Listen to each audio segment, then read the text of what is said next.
तुम धार्मिक हो या अधार्मिक? तुमने यह प्रश्न कभी स्वयं से किया ही नहीं। तुमने यह स्वयं से कभी पूछा ही नहीं कि तुम वास्तव में धार्मिक हो।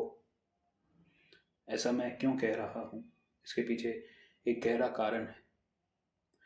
तुम प्रेम की, धर्म की बातों से सदा सहमति जताते हो। कहते हो कि ये सभी बातें सही हैं, हम इन सभी से सहमत हैं, परंतु उस ढंग से तुम जीते नहीं हो। उसके पीछे तुम स्वयं को तर्क देते हो कि ऐसे जिया नहीं जा सकता, यह वास्तविक नहीं है, ये प्रैक्टिकल तरीका नहीं है जिंदगी जीने का, क्योंकि संसार वास्तव में बड़ा क्रूर है, बड़ा दयाहीन है। संसार में सभी अधार्मिक हैं मेरे अलावा। तुम स्वयं को यह तर्क देते हो।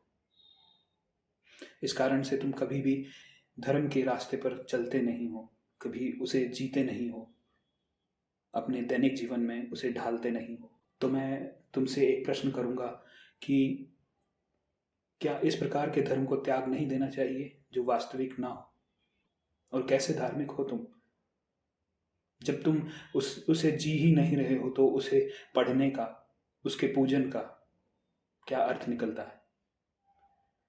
उसका तुम्हारे जीवन में होना ना होना बराबर है, परंतु फिर भी तुम उससे चिपके हुए हो। उसके पीछे कारण यह है कि तुम भीतर से भयभीत हो, तुम भीतर से डरे हुए हो कि क्या पता कोई स्वर्ग या नर्क होता हो, क्या पता कोई तुम्हारे कर्मों का लेखा जोखा रख रहा हो। इस कारण से तुम सर झुकाते हो, जगह जगह पर जाते हो, प्रार्थना करते हो, सभी भय के कारण। और भय का ही दूसरा हिस्सा है लालसा, कामना।